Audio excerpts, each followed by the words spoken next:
Que Dieu te bénisse au nom de Jésus-Christ de Nazareth. De l'orgueil à la vie.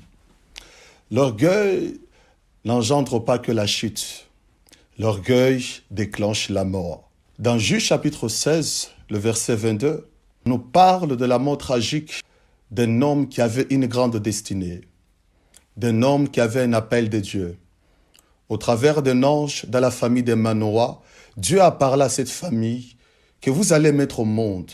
Pendant des années, vous avez attendu, vous avez prié, et je vous ai exaucé du ciel.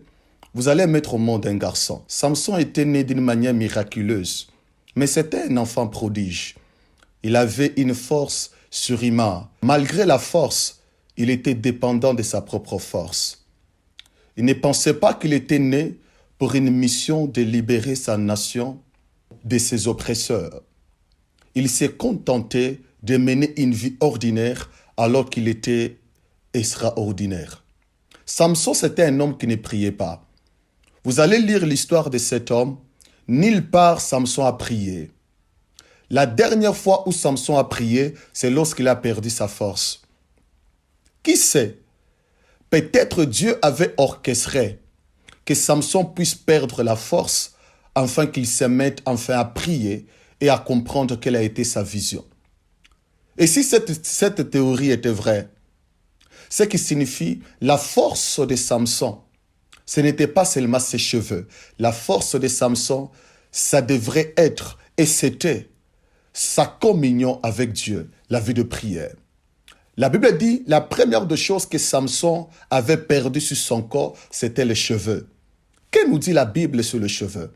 1 Corinthiens, Paul est en train de dire que le cheveu, c'est la gloire de la femme. En d'autres termes, lorsqu'on perd le cheveu, on perd la gloire. Et lorsqu'on perd la gloire, on perd la connexion avec Dieu.